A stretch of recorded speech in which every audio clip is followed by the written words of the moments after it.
on overcoming ennui.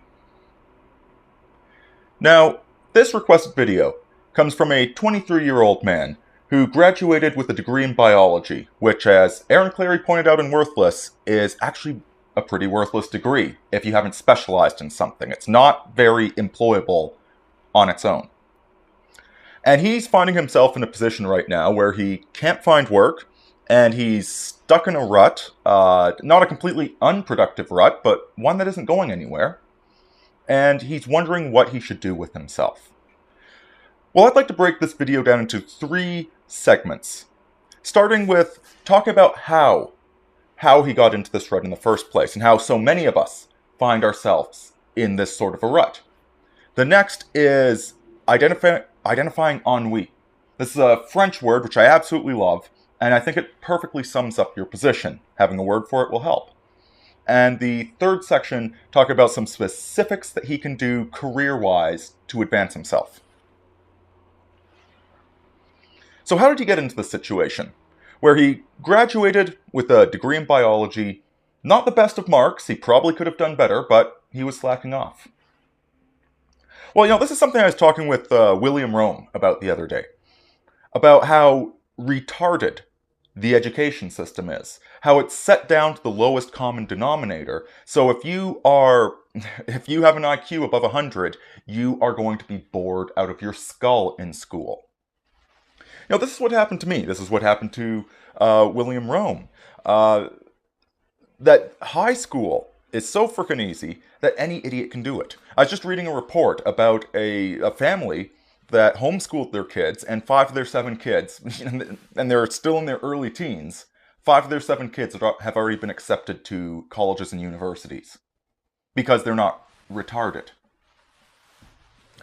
So what winds up happening if you're a decently bright student is you don't need to study, you don't need to work. There is so little expected from you that you are just craving stimulation.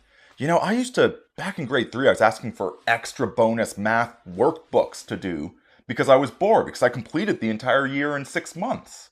By the time I got to high school, I'd pass out during most of my classes because it was so boring, and have to teach myself everything from home. God, I skipped most of that year, and I still got, some of the top marks in the school, top marks on math. And then you get to university. Now, on the one hand, you absolutely do need to study in university if you want to understand the source material. But you don't have to. See, the whole university system is designed for the mediocre intelligences. If you want to get good marks, you do have to work, but you never developed those skills back in high school because it was such a breeze. You were trying to find something more to do, but they wouldn't give it to you. So you never develop study habits. So you get to university, and when you're there, you can just skate by on your intelligence. And now you're not getting A's like you were in high school, but you're getting, C pluses, B minuses. When you're not reading the textbook, you're only showing up to half the classes and half-assing everything. Because again, it is retarded, it is designed, it is slowed down for the stupid people to get a larger group of people there.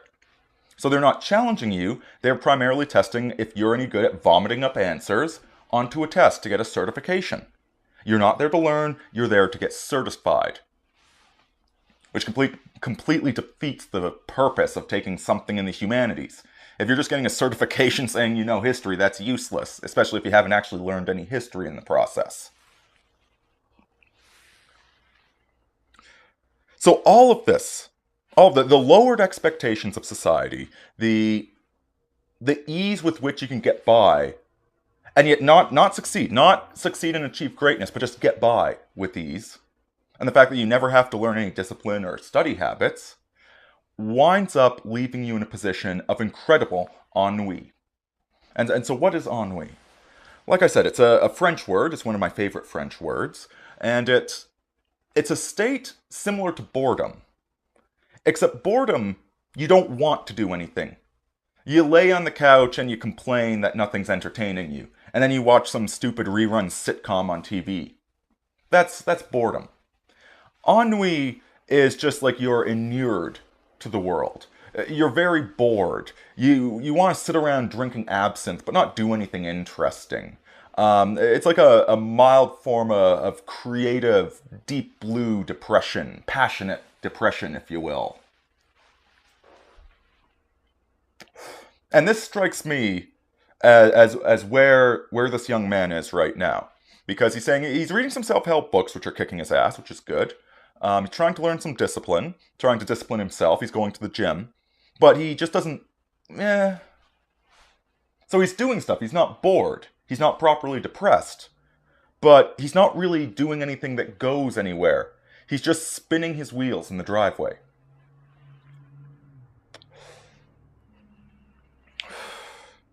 Now, we did mention reading some self-help books, and if you're interested in another one, I highly recommend Cernovich's book, Gorilla Mindset. I'll be doing a review of that soon. So let's talk about that for a minute. You see, you're trying to learn discipline, and he mentioned his roommate who is really switched on, very hardworking, got a useful degree, and has a responsible position. I think one of the big mistakes that you can make when you're trying to teach yourself discipline is teaching yourself discipline for discipline's sake. You're asking me, many of the questions you asked me were along the lines of, is this smart? Should I discipline myself to do this or that or the other thing? And those are the wrong questions to be asking. What you need is a goal, a purpose for having this discipline. It's great when you're in the army, they teach you discipline because you need discipline to get all that stuff done. And in theory, if school challenged you, school would have taught you the discipline to study and actually achieve, instead of just letting you skate on by and refusing to challenge you because that might make some of the numpties feel bad about themselves. But now that you have self-discipline, you need to start from a different perspective. Discipline for discipline's sake, you'll do that for about a week, and then you'll quit. You'll get sick of it. You're like, I don't feel like this today. What you need to do, and a great example of this is from Cernovich's book, Gorilla Mindset, where he says, plan out your perfect day. See, in the past, I've tried planning out my productive day, a day where I get a lot accomplished, and for a while I adhere to that schedule, and I am very productive for a while, until, oh God, I just don't feel like that today. Because I'm being productive for production's sake, not for my sake. I mean, ultimately it does serve me, but it's an indirect correlation. And so what Cernovich challenges you to do is plan out your perfect day. And it's interesting. When you plan out your perfect day, it winds up being pretty productive. It is a rather productive day that you outline for yourself. But because you start with the premise of this is my perfect day, this is the day that I want to live, this is how I want every day of my life to be, suddenly you've got some motivation. You schedule, when are you going to work out in the day? I like working out about 10, 11 a.m., right? But I work out not because I have some long-term fitness program that's going to pay off, or because, I'm going to dedicate myself to disciplining myself to work out. I work out because that's my workout period. I have to shower right afterwards, and I just feel better. It's part of me having when I look at the whole day, I know if I don't work out, I'm going to feel sluggish and my blood won't be flowing and I'll be miserable. And so what I'm doing at 10 a.m. is related to what I'm doing later on at 6 p.m. And so all of a sudden, all of this work I'm doing fits into a pattern of me being happy. I'm now disciplining myself for very selfish reasons, and it winds up being very goal-oriented. So now that you're disciplining yourself for yourself, it's much, much easier to do. And the final point about moving forward, because he asked, should he build on his degree? Get some sort of specification, some subset of biology that would actually get him a job. Well, of course, this is going to depend on what your perfect day is. What do you want to do in life? But once you figure that out, once you have a direction you're headed, once you have a goal, once you know why you're doing it, like you were taking biology because it interests you, because it's science, because it's etc. You had your reasons, but you didn't have a goal. It wasn't serving you. You didn't have a selfish enough reason. But once you figure out what you want to do, now you figure out how biology fits into that and what you can do to get to that place. So if you need to take a one-year certification or something, 1-year upgrade, all of a sudden you've got a goal now.